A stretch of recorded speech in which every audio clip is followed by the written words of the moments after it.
March 12, 1943, 0540 hours. Outskirts of Alexandria, Egypt. A line of British lorries growled across the pale sand. Inside one of them, 40 Italian prisoners sat shoulder to shoulder, uniform remnants clinging to their bodies like second skin. Among them were a handful of women, silent and rigid, faces hidden beneath scarves dirted by months of dust and fear. Lucia Moretti pressed her forehead against the wooden sideboard. The air reeked of fuel and sweat. Every jolt of the road sent a shock through her spine. She kept her hands tight on her knees, eyes half closed, whispering the Lord's Prayer under her breath, not from faith, but habit. Someone in the corner murmured, "They'll strip us. Make us clean the floors for their men." Another replied, bitterly, "If we're lucky, they won't shoot first." Rumors had filled the night since capture. Stories passed from one camp to the next. That the British treated women worse than animals. That they shaved heads, branded faces, made them serve again, this time for the victors. Lucia believed it. She had reason to. Months earlier, after Tobruk fell, she'd been forced into service by her own Italian officers who spoke of honor while unbuckling their belts. She had been called comfort, as if that word could soften anything. Now, as the convoy rattled toward the horizon, she thought of her mother in Naples, of her father lost at sea, and of the lie she'd once believed, that their army was noble, that Italy was strong. The war had stripped even illusions. The truck slowed. Ahead, tents emerged from the sand, a grid of khaki triangles stitched against the light. Barbed wire glimmered faintly in the dawn.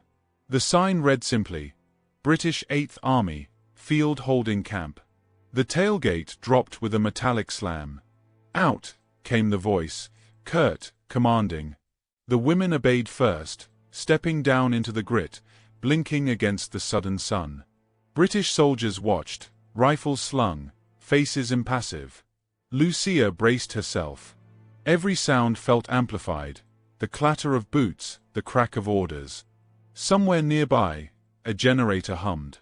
The women were separated from the men and herded toward a row of smaller tents marked medical section. A corporal with a clipboard spoke through an interpreter. "Names will be taken. Medical inspection mandatory. Cooperation will make things easier." The words blurred in her ears. Medical inspection. The phrase alone made her stomach turn. She looked for an exit, for any sign of defiance, but found only more soldiers, silent, watchful, professional. Inside the tent, the air smelled of antiseptic and canvas. Tables were arranged neatly, instruments laid in precise rows. For a moment, no one moved. Then a figure stepped forward. Not a man, but a woman in khaki uniform, her sleeves rolled up, her expression calm. "Buongiorno," she said softly, the Italian awkward but clear. "We'll help you wash first. Then you'll rest." Lucia froze. She had expected orders barked, hands grabbing, eyes stripping her bare. Instead, the woman, a British Army nurse, offered a bar of soap wrapped in brown paper. Behind her, 2 more nurses unfolded towels, filling enamel basins with warm water. The male guards outside turned their backs. For the first time in months, Lucia didn't know how to move. She waited for the cruelty hidden in kindness, the trap behind the gesture. None came. The nurse, her name stitched in thread, E. Hart, guided her toward the basin. No touch, only words. "Wash," Evelyn said. "Take your time." The water was lukewarm, gritty, but when Lucia splashed her face, the salt and dust came away in gray streaks. She stared at her reflection in the basin, gaunt, hollow, unrecognizable. Around her, the other women wept quietly as they washed, not from pain, but from something harder to name. Evelyn recorded names and ages on a clipboard. Food next. Blankets after. Outside, the same corporal's voice cut through the air. "Men stay clear of the medical tent. Orders from command." Lucia blinked. Orders from command. It sounded official, deliberate, Not mercy, but discipline. She tried to understand it. In her world, men gave orders to take, not to turn away. When she stepped out, the sun had climbed higher. A soldier handed her a tin mug filled with something steaming. She hesitated. "It's tea," he said quietly. "Drink before it gets cold." He didn't meet her eyes. He saluted and moved on. The liquid scalded her tongue, bitter and strange. Yet the warmth spread through her chest, unfamiliar and almost frightening. She sat on a wooden crate, clutching the mug as though it were fragile. Around her, others did the same, a silent tableau of disbelief. No jeers. No violence. Just order. At dusk, they were given army blankets and led into a low barrack with cots. The lamps glowed dull orange, shadows swaying across the canvas walls. Beyond them, British soldiers laughed somewhere near the cookhouse. Ordinary laughter, not the kind that followed cruelty. Lucia sat on her cot, tracing the coarse weave of the blanket. She hadn't felt cloth this clean in years. Across from her, an older woman whispered, "Why haven't they touched us?" No one answered. Lucia looked toward the tent flap. A soldier passed, carrying a kettle of tea, his steps measured, unhurried. She thought again of the rumors, of the warnings whispered like prayers. Everything she had feared hadn't happened. And that, somehow, frightened her even more. As the lights dimmed and silence settled, she stared at her hands, unbruised, steady. The hum of the generator outside was the only sound, steady as a heartbeat. For the first time since Tobruk, she didn't flinch at it. The night in the British camp was quiet, unnervingly so, as if the desert itself was holding its breath, waiting for her to understand what mercy looked like when shown by those she was taught to fear. Morning arrived with a pale, thin sun over the camp. The tents swayed lightly in the desert wind, their canvas walls warmed by the first light of day. The women rose slowly, brushing sand from their blankets, moving in silence. Lucia's muscles ached, but she noticed something she hadn't dared to think about before. The guards were watching, yes, but they watched with discipline, not desire.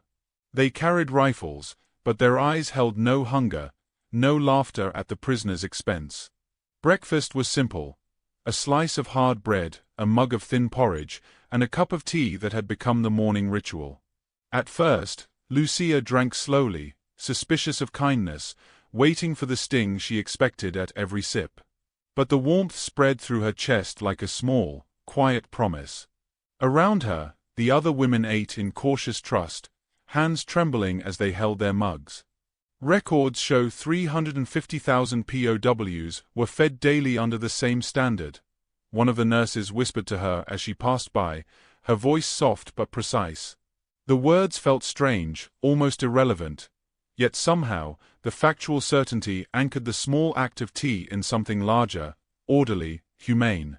The day's work followed.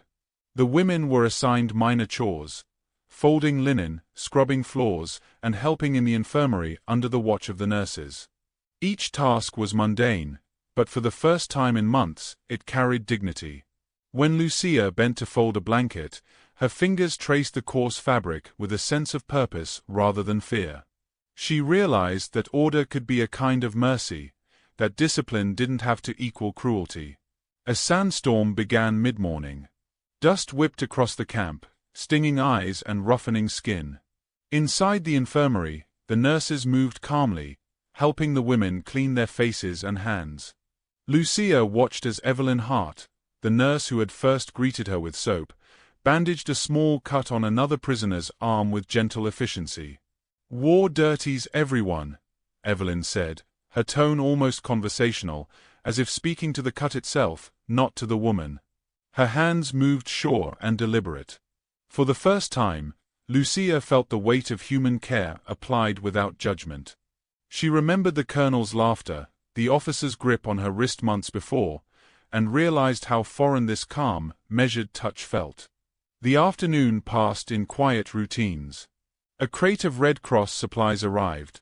Soap, sewing kits, letters, and a few tattered novels. The women gathered, whispering among themselves. Lucia picked up a small notebook, flipping its yellowed pages. Inside, someone had sketched a flower. It seemed impossibly gentle, impossible for the desert, impossible for the war that had stolen everything. Captain Howard appeared briefly, walking the rows of tents. He did not smile.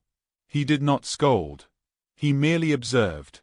When he noticed a woman struggling with her blanket, he nodded to a nearby nurse. The gesture carried authority, but no cruelty. "They are prisoners, not property," he said quietly to Evelyn. Those words lingered, echoing in Lucia's mind. Prisoners, not property. A truth so simple it seemed revolutionary. By late afternoon, the women were allowed to rest. Tea had become the symbol of this fragile humanity, a ritual punctuating their days. Lucia sat on the edge of a cot, sipping slowly, feeling the warmth fill her chest. She caught the eye of another prisoner, a young woman named Rosa, whose shoulders had stiffened from months of fear. Rosa raised her mug slightly, a silent acknowledgement. Neither fear nor shame could extinguish this small connection.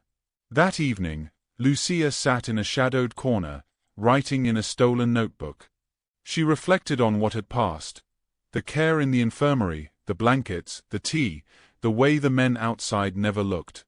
Memory pressed against memory. The colonel, the officers, the endless months of humiliation.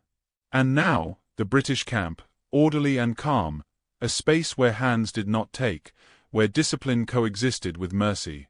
She looked at Evelyn, folding bandages with methodical patience. "Why are you kind?" she whispered. "Because cruelty's already won enough," came the reply, quiet, deliberate. No argument. No plea. Just fact. And for the first time, Lucia didn't feel the urge to argue. The simplicity of the statement grounded her, allowed her to imagine a world where not all men were predators, not all authority figures violent. Micro-conflicts emerged slowly over the next days. Some women refused to speak, wary of deception. Others began assisting in the infirmary, hesitant at first, then more confidently. One older woman, Francesca, insisted on sewing her uniform back together, a reclaiming of her body, her choices, her dignity.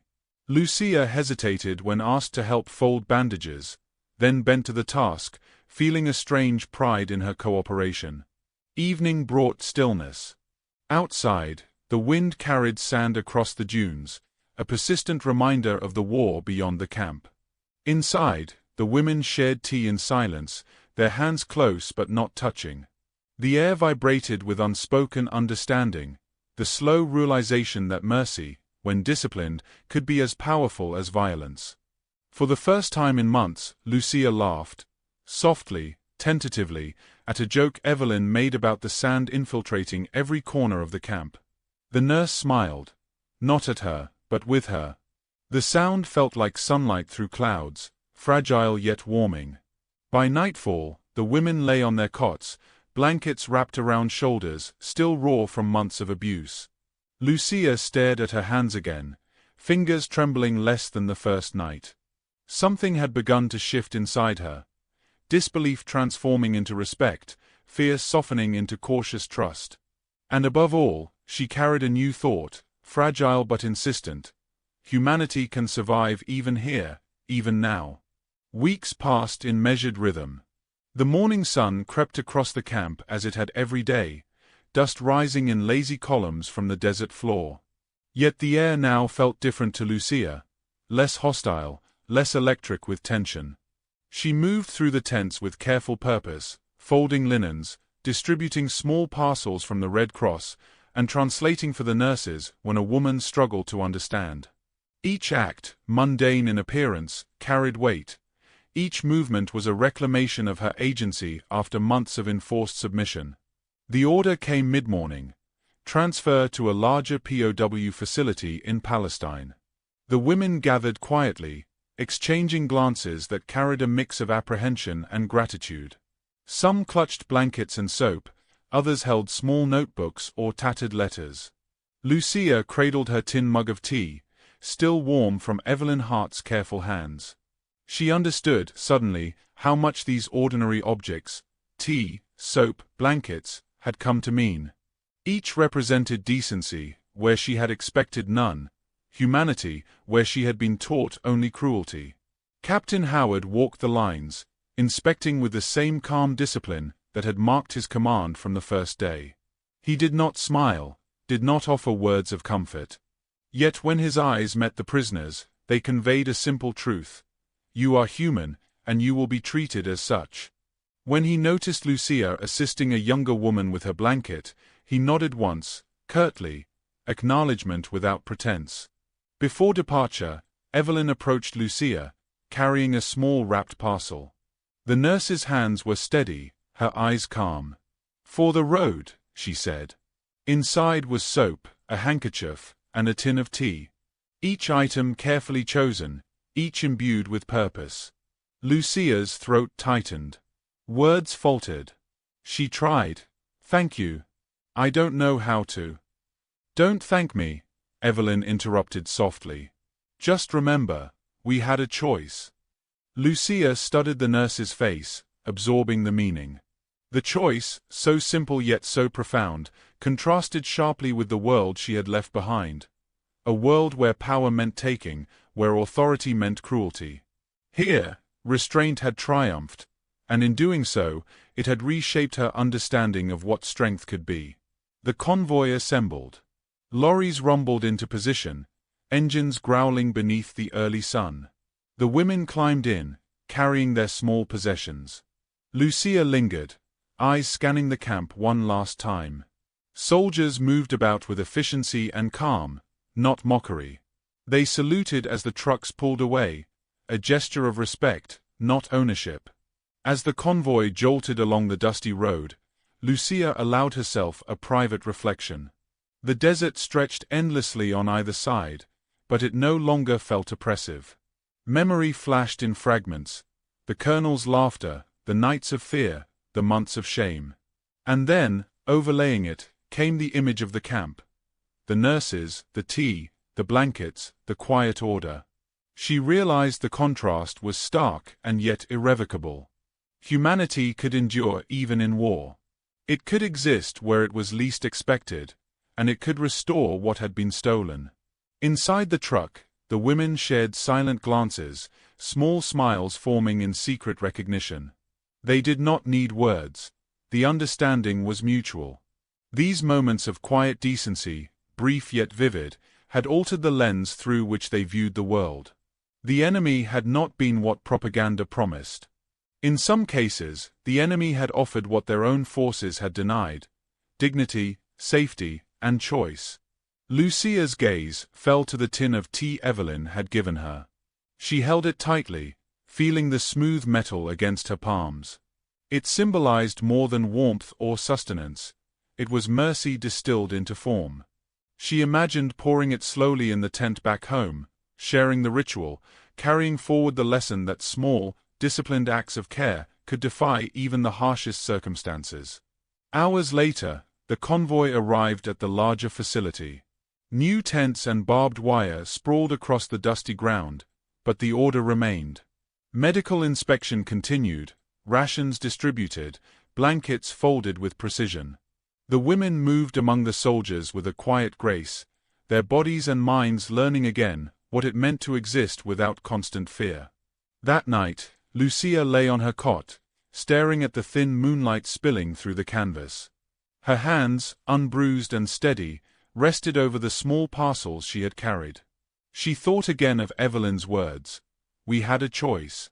The lesson settled deep within her, intertwining with memory and grief, hope and cautious trust. The war was not over, and suffering remained, but she now carried proof that decency could coexist with discipline, that restraint could hold more power than dominance. In the weeks that followed, she wrote letters in the small notebook she had rescued from the Red Cross crates. Her words were spare, precise, almost ceremonial, recounting days of fear, of doubt, and of mercy.